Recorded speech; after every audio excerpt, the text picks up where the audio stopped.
This is the Less Insurance Dependence podcast show with my good friend Gary Takacs and myself, Naren Arulrajah. We appreciate your listenership, your time, and most of all, we appreciate your intention to reduce insurance dependence in your practice.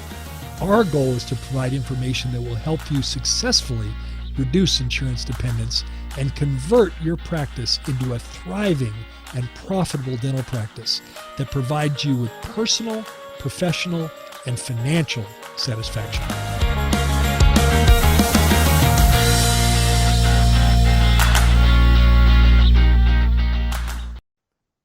Hello, everyone. Welcome to the Less Insurance Dependence podcast, the official podcast of the Reducing Insurance Dependence Academy. www.rid.academy.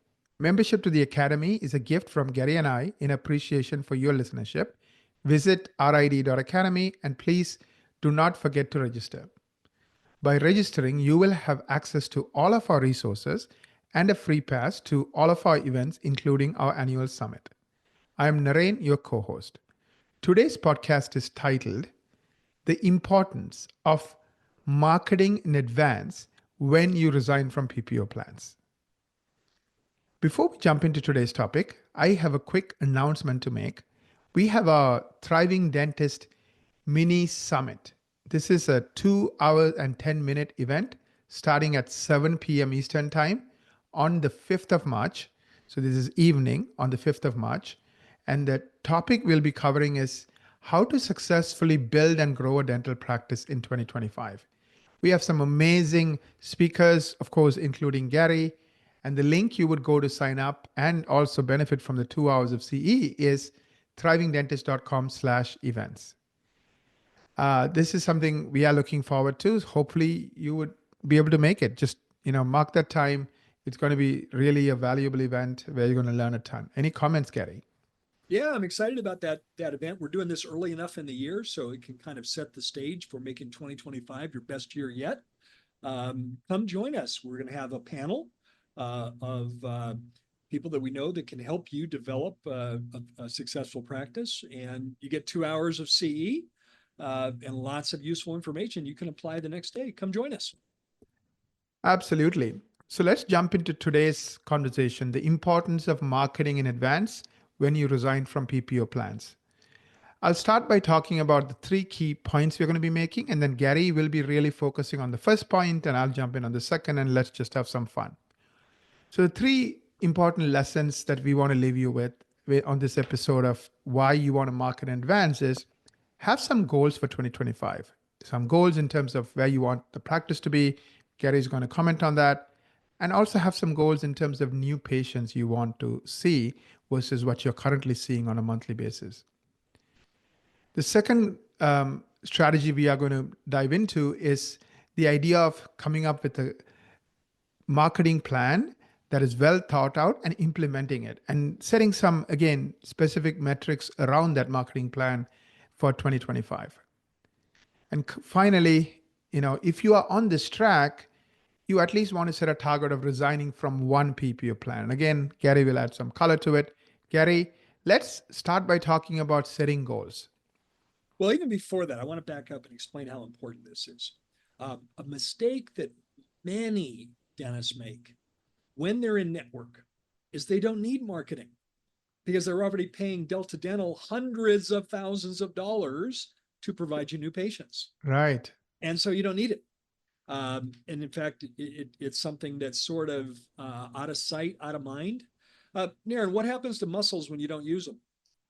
They atrophy, right? I mean, I know I know like a few people who are, a little elderly, but there's one particular lady I'm thinking of. She was literally on a bed for like 3 months, and it took her 3 months just to kind of get back to life, just to be able to stand up, walk, take a shower. Just to function. Yeah, just to function. Yeah. And, muscles atrophy when you don't use them. Well, Yeah. I would argue that it's a different comparison. It's kind of an awkward comparison. Right. But when you're not exercising a marketing muscle in your practice because you don't need to, Right.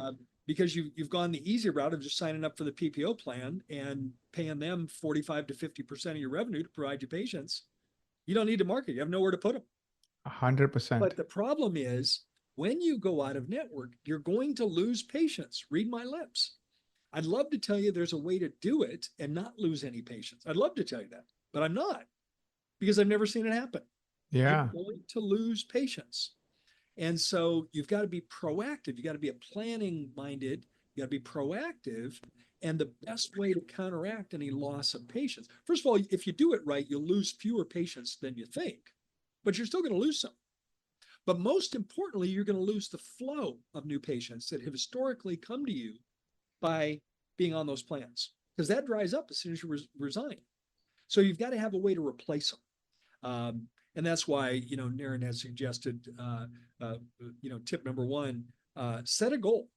Set a goal in two realms, a collections goal for 2025. And I would politely suggest that a good way to do that would be look at your collections in 2024 and have a goal of collecting at least 10% more in 2025. That's bold. You know, Yeah. 10% growth is double-digit growth. It's bold, but you can do it. But You that's can, something you encourage every one of your coaching clients to do, absolutely. right, Gary? So it's like it's not difficult. I mean, people like your clients do it. Yeah, I would qualify it. It is difficult, Yeah, yeah, I'm sorry. It is difficult, but it's not and impossible. it's not impossible. Yeah. You can absolutely do it. So set a goal for collections, and then also new patients.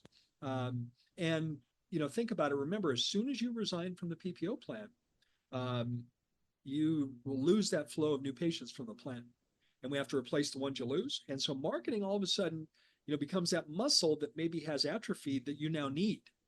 Uh, so you've got to build that muscle and get a marketing plan in place. And the great news is that there's proven pathways to follow to marketing. It's no longer a dark science where I used to think of marketing early on in our practice ownership there, and I used to think of it as a voodoo dark science of just throwing stuff against the wall and seeing what works. Right. That can also be very expensive, painful lesson. Right. Um, And still some people think that and they're just throwing money at random things and they just are not getting anywhere, unfortunately. Uh, and today, I mean, follow LifeSmiles model. We do organic search engine optimization, Naren, through your company, Equa, and that allows us to attract 90 new patients a month, like clockwork. And we've now got the marketing piece of the puzzle figured out. So that's the first goal there. But what I wanted to kind of implant or imprint on all of you is the importance of doing it ahead of time. Right. I've had coaching clients that have neglected that point and they go out of network prior to having a marketing plan in place because they think I don't really need one. I don't have a place to put them.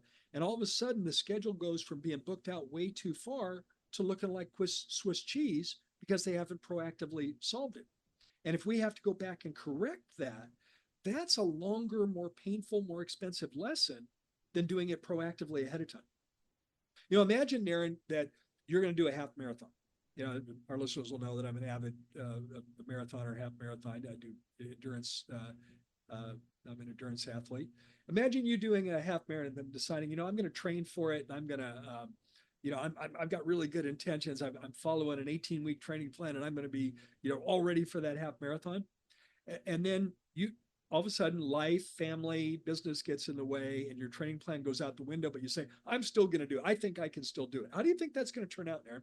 Show up to run 13.1 miles without any training. How's that going to work out? I think you'll be lucky to finish a mile, maybe two, depending on You're your. going to be in the sag wagon. They're going to be driving you to the finish line, and you're going to say, "Never again," or Yeah. "I'm going to do it, but I'm going to train next time." Right. All right. And that's what I'm talking about here. Don't bail from plans without a marketing plan in place. You'll be in that sag wagon. And Yeah, and it'll be like pretty scary too, because all be of a very sudden you will scary. have Yeah. openings, like there's massive problems. Your team will be like really panicking. It just, you don't It want that. doesn't You have don't to want to be go that there. way. Yeah. Doesn't have to be that way. You can get a more. In fact, Naren, you've extended the invitation to our listeners. If you'd like to know more about how Equa can help you with that, with organic search engine optimization, just go to equa.com /MSM, stands for Marketing Strategy Meeting. You'll meet with one of their experts where they can share with you a very specific plan that would relate to your practice on how to attract people without being dependent on PPO plans. So that's number one. Number two, implement a comprehensive marketing plan. That's what you would do for them. Yeah. So somehow come up with that. Can Because I again, it's just, not going to be just wishful. It's not going to be, right, well, I hope I get 30 new patients a month. Let's see how it works out. right. Um, you know, without a plan, it's not going to work out. Yeah, I would like to add some comments on the plan, Gary. You are right? Life Smiles, the only thing they do is Google SEO based marketing, and they spend a fraction of, what, Google ads would cost. And of course, 1/50th of what a PPO plan would cost. So instead of hundreds of thousands of dollars, it's like, $15,000 a whole year.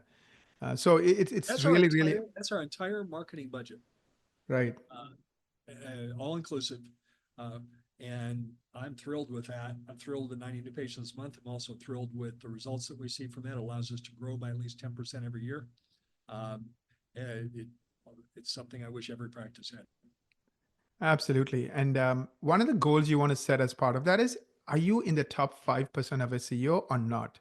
Because there's a kind of a line on the sand. If you're in the top 5% when it comes to SEO, which means your search engine optimization in Google's eyes is in the top 5% versus the bottom 95%, you're going to get 95% of the free traffic from Google, while the 95% will get pretty much nothing, which means they have to spend either on Google ads or any other type of ads, or they have to depend on PPO plans. So set that goal. How do you know you are in the top 5%?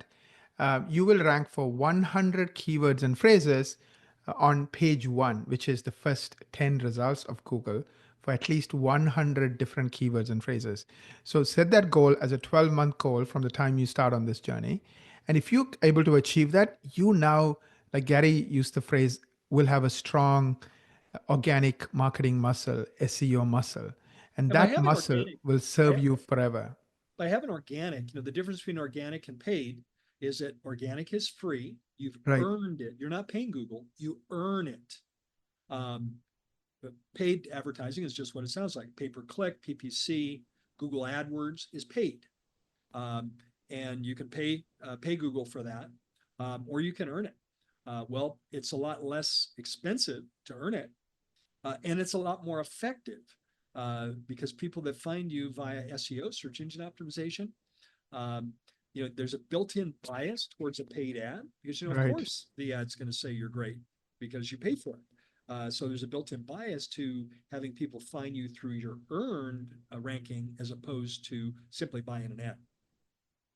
Absolutely. Yeah, I think that link is a great way to just come up with a plan and then execute it. Equa.com/MSM. Thank you, Gary. That third point ties it. So if you're a listener to this podcast, we know that you're interested in reducing your insurance dependence. You wouldn't be listening to this podcast if you weren't interested in that. You would have found the wrong channel. Right. But one thing you could do is to move off of the fence. You're sitting on the fence thinking, what should I do? Pick a plan. Pick a PPO plan. And I'm going to suggest that you pick a smaller plan. Even though I would love to bail on Delta first, I wouldn't advise starting there because Delta will typically be your biggest plan. In some cases, it could be MetLife, it could be Blue Cross Blue Shield, could be Aetna, it could be others, but the majority of times I see it being Delta. Although I'd love to start there because kicking them out would have a great impact on your practice. I don't recommend starting there because I want you to get your team fully trained, get some practice. I want you to have some dress rehearsals before opening night. So look at all the different PPO plans you have and pick one that has a smaller number of active patients. I define active as having had an appointment in your office in the last 18 months. So maybe pick one that has 50 or fewer active patients. And I'm just picking a round number just to kind of get you thinking about this. Because now we can resign from that plan, have started. I would recommend that you start your marketing ahead of time. so that you're ready for it. You already have the ability to replace the ones you lose. And then you and your team can practice your verbal skills. You can practice the letter that you're going to send to them. You can learn how the questions your patients ask. Uh, they're similar in every practice, but every area has their own nuances. So you get to have a lot of dress rehearsals before opening night, before kicking out the big guys. So pick one. Hey, if you'd like help with that, just evaluating that, set up a coaching strategy meeting with me.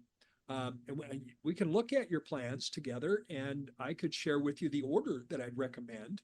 And it is tricky sometimes, Naren, because of the umbrella effect. There's two types of plans. There's silo plans, meaning they exist by themselves. The best example of a silo plan is Delta. And Right. then there's umbrella plans. Umbrella plans are where it's a network, where it's not one plan, but it's a number of them.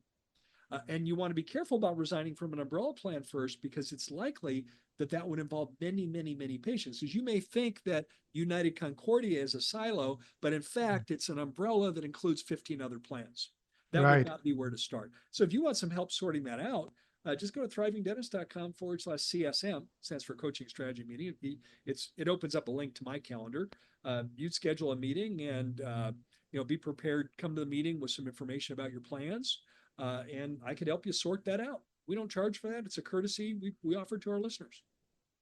Well, this has been a fun episode, Naren. I love the title, The Importance of Marketing in Advance when Resigning from PPO Plans. Do not make the mistake of bailing from plans and then starting your marketing.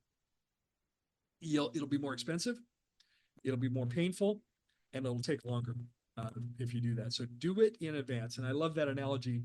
Don't show up at the starting line for a half marathon without doing your prep. It's not going to be a good result. But Right. if you do your training, it's going to be an awesome experience. Hopefully, you're like me. You can't wait to sign up for the next one. So think about that. And two things you could do if you want to make 2025 the year of action. You know how the Chinese have every year, the year is a year of an animal, Mhm. Aaron. I think for our listeners, we should make 2025 the year of taking action, Absolutely. because nothing's going to happen unless you take some action. Uh, 100%. and I mean, that old, adage from Albert Einstein, insanity is continue to do what you've always done, expecting a different result. And change that. Make 2025 the year of Yeah, I action. mean, I feel it in the air with, lots of things happening around us where things I think are finally starting to move. There's never been a better time to resign from PPO plans. Quite serious about that. There's a growing grassroots movement of dentists. Many of them are listeners to this podcast. There's just enough. Our costs are going up, and they're insulting us. The PPO plans are insulting us by lowering their fee schedules. Right. It's time for that to change. Well, I'll bring it back full circle. Another way you might want to take action this year is come to that Thriving Dentist Mini Summit on March 5th. No cost, 2 hours of CE, lots of useful information. So there you go. On that note, thank you all for the privilege of your time. And we look forward to connecting with you on the next Less Insurance Dependence podcast.